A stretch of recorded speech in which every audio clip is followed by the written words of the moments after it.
여러분 반갑습니다. 이번 시간에는 지난 학기에 이어서 푸리어 트랜스포메이션의 응용, FFT의 응용에 대해서 공부할 것입니다. FFT는 여러 가지 엔지니어링 필드나 피직스에서 많이 사용되는데 그거를 사용하게 되는 원인이 다음과 같은 Linear Shift Invariant 시스템을 다루기 때문에 그렇습니다. 그래서 실질적인 펄스 프로퍼게이션을 다루기 앞서서 Linear Shift Invariant 시스템의 특징에 대해서 간단하게 리뷰하겠습니다.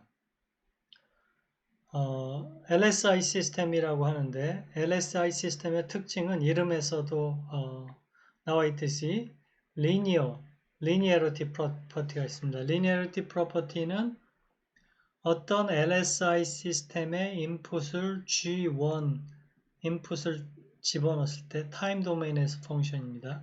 G1 인풋을 집어넣었을 때 G 아웃풋이 나온다 그러면 그리고 G2를 집어넣었을 때 G2 아웃이 나온 경우에 G1 in과 G2 in을 두 개의 펑션을 더해서 집어넣으면 아웃풋도 역시 아웃풋을 두 개 더한 것이 된다. 이런 게 이제 linearity property고, shift invariant 시스템은 인풋을 타임 도메인에서 A만큼 shift 시켰을 때 아웃풋 역시 A만큼 shift 된다. 이런 특성을 말합니다. 그래서 LSI 시스템이 이 두 가지의 특성을 가지고 있는 시스템. 이런 시스템은 뭐 여러 가지가 있는데 그거에 대해서는 조금 이따 얘기하도록 하고 그런 시스템을 우리가 LSI 시스템이라고 그런다. LSI 시스템의 가장 큰 특징 중에 하나는 Any complex exponential function is an eigenfunction for any LSI system. 그래서 어떤 linear shift invariant 시스템에 대해서도 sinusoidal complex exponential function을 집어넣으면 아웃풋도 그 자신이 나옵니다. 아이겐 펑션의 정의죠. 매트릭스에다 아이겐 벡터를 집어넣으면 아웃풋도 그 곱하기를 한 매트릭스 캘큘레이션 한 것도 역시 그 자신이 나오는 걸 이제 아이겐 벡터라고 그러죠. 똑같이 아이겐 펑션입니다. 대신 코에피션트, 매트릭스에서 아이겐 밸류가 붙듯이 코에피션트가 하나 따라 붙습니다. 그 코에피션트는 타임 도메인에서는 콘스탄트인 프리퀀시에만 디펜던트한 그러한 콘스탄트가 펑션이 됩니다. 그래서 LSI 시스템은 사이누소이드 펑션을 집어넣으면 그 자신이 나오고 그 앞에 코에피션트는 그 사이누소이드 펑션의 프리퀀시에 디펜던트한 코에피션트가 붙는다. 이게 가장 중요한 특징 중에 하나입니다. 이러한 특징 때문에 우리가 프리퀀시 도메인에서 LSI 시스템을 다루게 됩니다. 자, 그러면 LSI 시스템은 어떻게 캐릭터라이제이션 되느냐? 델타 펑션을 인풋으로 집어넣었을 때 아웃풋을 임펄스 리스폰스 펑션, 델타 펑션을 임펄스 펑션이라고도 할 수 있죠. 임펄스 펑션을 집어넣었을 때 리스폰스, 그러니까 임펄스 리스폰스 펑션이 우리가 describe 하는 LSI 시스템의 캐릭터리스틱한 특징을 나타내 주게 됩니다. 그런데 델타 펑션은 디락 델타 펑션은 인테그럴 폼으로 쓰면 이렇게도 쓸 수 있죠. exponential minus i 2pi ft의 df. 여기서 t가 0이면 이게 1이니까 1을 마이너스 무한대에서부터 무한대까지 적분하면 무한대가 나오겠죠.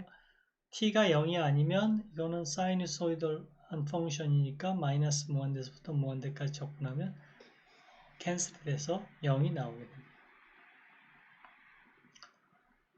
그러면 델타 펑션을 집어넣었다는 거는 이러한 인테그럴을 집어넣었다는 거죠. 인풋으로.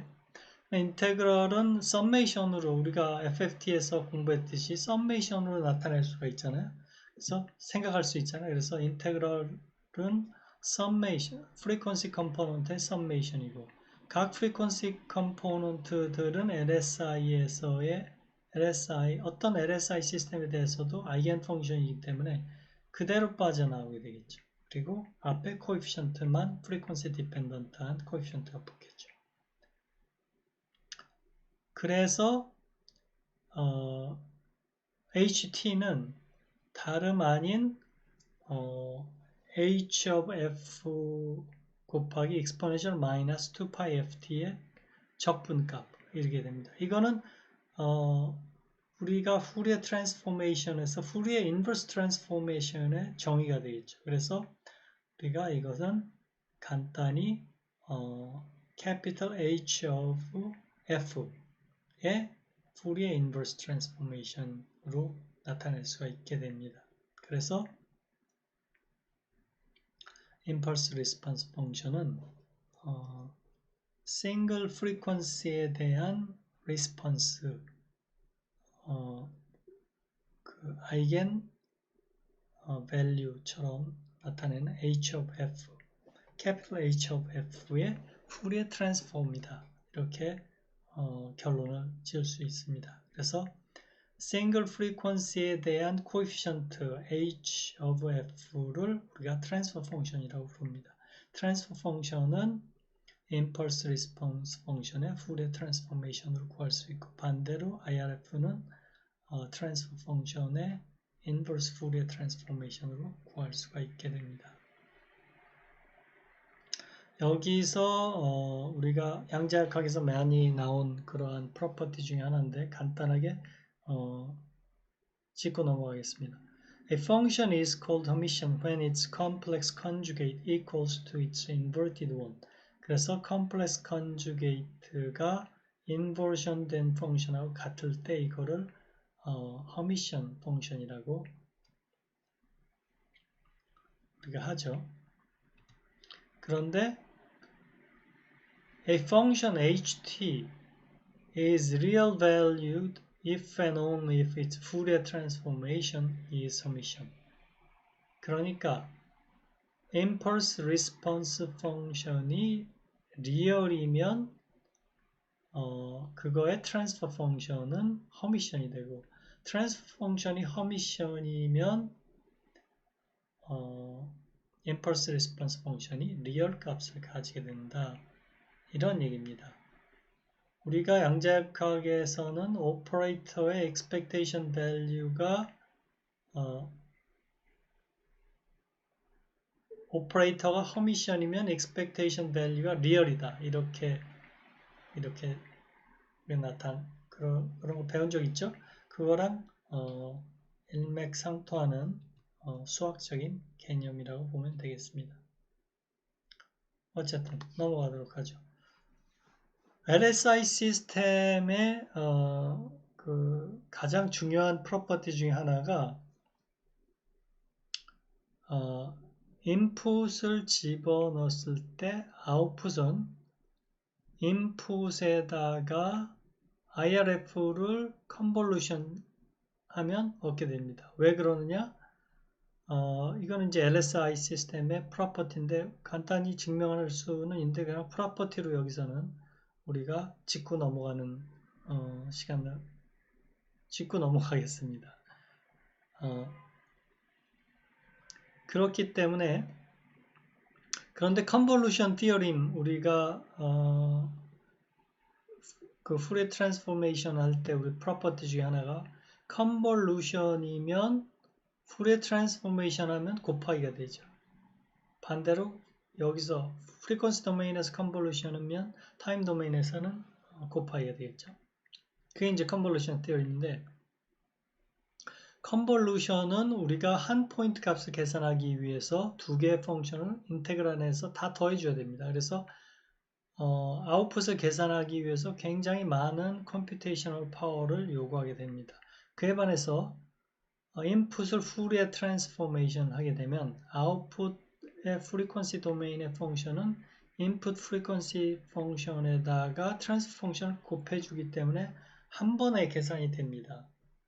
그걸 다시 inverse Fourier transformation, inverse fast Fourier transformation을 통해서 아웃풋을 계산해 줄 수 있기 때문에 LSI 시스템의 아웃풋은 인테그랄, 컨볼루션을 통해서 구하는 것보다 FFT를 하고 곱해서 인버스 FFT를 하면 훨씬 빠른 속도로 계산할 수 있게 되고 그것이 바로 LSI 시스템을 Fourier 트랜스폼 된 프리퀀시 도메인에서 어널리시스를 하게 되는 그러한 이유 중에 하나입니다.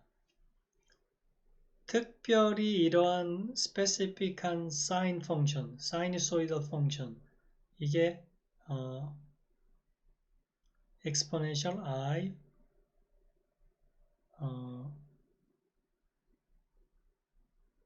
뭐죠? exponential i의 2pi f0t, ft 이렇게 표시된 사이누소이드 펑션은 f에 따라서 앰플리튜드와 페이즈가 변하는 그러니까 트랜스퍼 펑션은 주어진 앰플리튜드에 대해서 주어진 프리퀀시에 대해서 앰플리튜드와 페이즈 값으로 우리가 표시를 할 수 있게 됩니다. 그래서 인풋은 이러한 사이누소이드 펑션이라고 그러면 아웃풋은 페이스 시프트가 일어나고 앰플리튜드가 크거나 작아지는 그러한 아웃풋을 우리가 얻게 된다는 걸 우리가 일러스트레이션 하기 위해서 이런 example 보여주는 겁니다. 그래서 F0가 300테라일지일 때 A0는 2.9배 앰플리튜드가 증가했고 페이즈는 1.2파이만큼 시프트 됐다. 이런 걸 우리가 example로 보여주는 겁니다. F가 그럼 300테라헤르츠가 아니라 100MHz다 그러면 앰플리튜드하고 페이스 시프트가 또 틀려지겠죠. 그러한 F에 따른 앰플리튜드와 페이스 값을 구하는 게 바로 트랜스퍼 펑션이다. 이렇게 보면 됩니다. LSI 시스템의 example들은 방금 전에 보여주었던 것처럼 트랜스퍼 펑션을 가지고 어널리시스 하는 이러한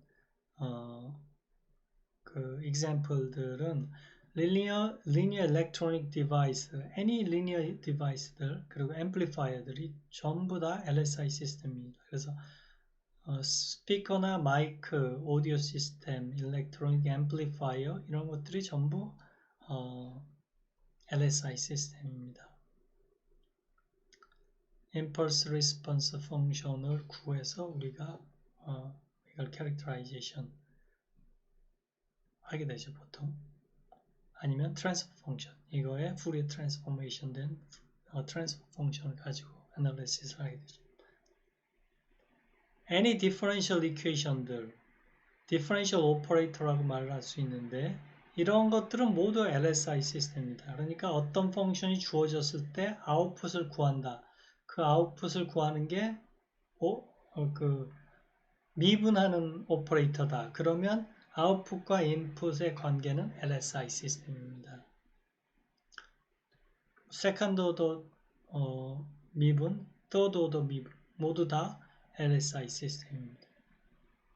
옵티컬 이미징 시스템, 카메라나 마이크로스코프 이런 것들은 여러분들이 들어봤을지 모르겠는데 포인트 스프레드 펑션, 임펄스 레스폰스 펑션 대신에 델타 펑션, 스페이스 XY 도메인에서의 포인트 스프레드 펑션을 이제 델타 펑션을 포인트 스프레드 펑션이라고 그러고 카메라나 마이크로스코프는 2디멘셔널 오브젝트 스페이스를 2디멘셔널 이미징 스페이스에다 매핑하는 프로세스이기 때문에 2디멘셔널 스페이셜 인풋 펑션과 아웃풋 펑션이 포인트 스프레드 펑션 PSF와 그거의 Fourier 트랜스포메이션한 옵티컬 트랜스퍼 펑션으로 캐릭터라이제이션이 이루어지게 됩니다. 그래서 어떤 카메라나 마이크로스코프 시스템도 PSF나 OTF를 알게 되면 그게 이제 어떤 시스템인지 우리가 캐릭터라이제이션을 할 수 있게 됩니다. 그 다음에 우리가 지금 이번 시간에 다룰 펄스 프로퍼게이션 하고 dispersion에 관한 프로퍼티가 시스템이 우리가 LSI 시스템입니다. 그래서 트랜스미션 라인, 시그널 링크는 뭐 여러 가지 링크가 있겠죠. 옵티컬 파이버 링크도 있을 수 있겠고, 뭐 이더넷 링크도 있을 수 있고, 어떤 링크든지 시그널이 들어가고 나오는 과정을 시그널 링크라고 하는데, 그거는 임펄스 그 LSI 시스템입니다. 자, 그럼 본격적으로 Optical Pulse Propagation에 대해서 다뤄보도록 하겠습니다. 이러한 여러 가지 example 중에 특별히 광섬유를 통해서 스탠다드 싱글 모드 파이버를 나타내는 겁니다. 여기서는 스탠다드 싱글 모드 파이버 보통 뭐 50km나 100km를 지나가면 레이저 펄스를 이제 모듈레이션 시켜서 이런 펄스를 집어넣었을 때 브로드닝이 일어나게 되는데, 이 펄스 브로드닝이 머티리얼 프로퍼티에 의해서 어떻게 브로드닝 되는지에 대한 수학적인 기술을 후리에 트랜스포메이션을 가지고 다루도록 하겠습니다. 지금 그 녹음 시간이 길어져서 여기서 일단 끊고 그 다음 부분은 두 번째 동영상으로 계속하겠습니다. 고맙습니다.